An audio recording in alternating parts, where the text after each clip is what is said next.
السلام علیکم ورحمت الله ملګرو ډیر زیات ملګری میسجونه کوي چې مانځه کې کم کم رکعاتونه ډک دي او کم تش دي. نو دا کې باره کې دا ویډیو ده. په دې ویډیو کې تاسو سره د ډک او تش رکعاتونو مکمل خبرې شیر کوم. د پینزونومونزونو ډک او تش رکعاتونه هم درته وایم چې دې کې کم کم رکعاتونه ډک دي او کم تش دي. دا خبر هم پکې در سره شیر کوم چې ډک رکعات څه ته وایي او تش رکعات څه ته وایي.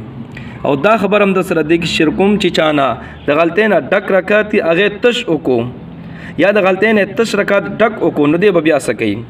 نو دې ویډیو کې به تاسو سره زه دغه خبرې شیر کوم. دا ویډیو وګورئ ان شاء الله ډیره فائدہ به مو شي. صحیح ده. ها نو راځو اول دې خبرې ته راځو چې ډک او تش رکعات وایي ستا.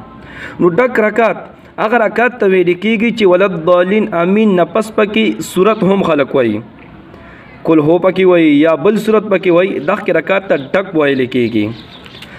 او تش رکعات څه ته وایي هغه رکعات ته ویل کېږي چې خلق ولد ضالین وایي ولد ضالین امین وایي او ډایرک سبحان ربی العظیم ته ټیټ شي. یعنی ولد ضالین امین نه پس پکې صورت نه وي ډایرک سبحان ربی العظیم ته ځي دې ته تش رکعات وایي. ٹھیک تا ډک تش رکعات مو او پیجندل. ښه نو اوس راځو پنځو واړو منځونو طرف ته. پنځو واړو منځونو کې کم کم رکعاتونه ډک دي او کم تش دي. نو اول راځو د سحر منځ ته. سحر منځ چې دی څلور رکعات دي. دا څلور واړه ډک دي یعنی څلور واړو رکعاتونو کې به کل هو یا نور سورتونه وایي. بهتره دا ده چې ولد ضالین امین نه پس نور سورتونه وایي. صرف کل هو مه وایي نور سورتونه مه وایي. نو ما د سحر څلور رکعات دي. لومړني دوه رکعات سنت بیا فرض دا بیا دوه رکعات فرض دا څلور واړه ډک دي. بیا ورپسې د ماسپښین منځ راځي.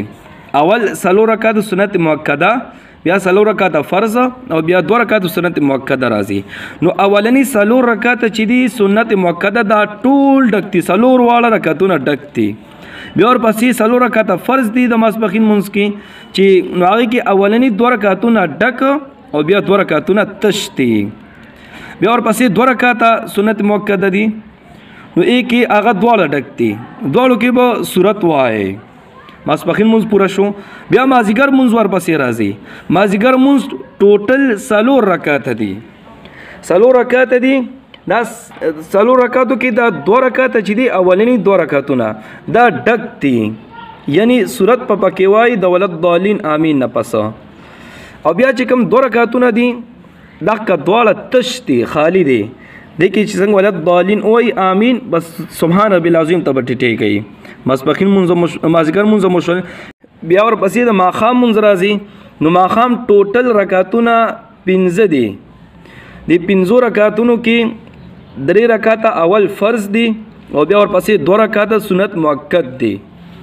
نو دا درې رکعات فرض چې کوي که نه دې کې اولني دوه رکعاتونه ډک دي او بیا اخیرنی یو رکعت پکې تش دی یعنی دې کې به صورت نه وي. او بیا ورپسې دوه رکعات سنت مؤکد دي نو دا دواړه رکعاتونه ډک دي. بیا ورپسې د ماسخوتن منځ دی.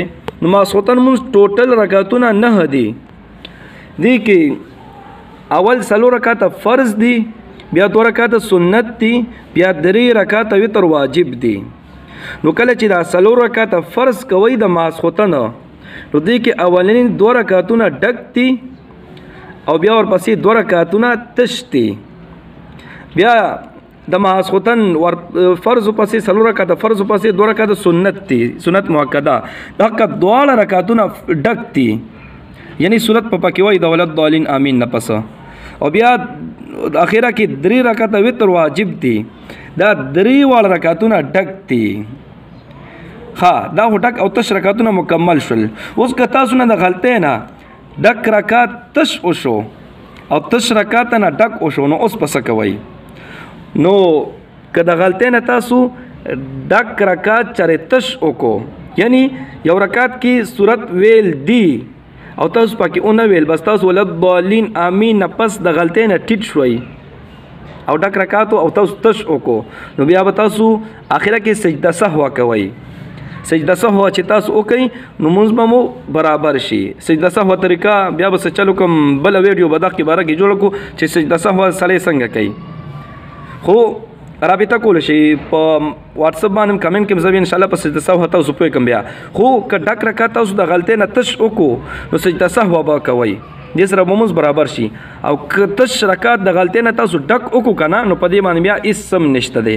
د غلطې نه کم وکړو ښه، که د کسته مو وکړو تش رکعت مو د قصدن ډک وکړو بیا مونځ نه کېږي، خو که د غلطۍ نه تاسو تش رکعت ډک وکړو که نه نو بیا مونځ شوی دی، سجده سوه پکې بیا نشته دی ښه، بیا مونځ شوی دی. ټیک ته جي، الله رب العزت مو خوشحاله باز ساته. دعاګانې کوي، دعاګانې به کوو.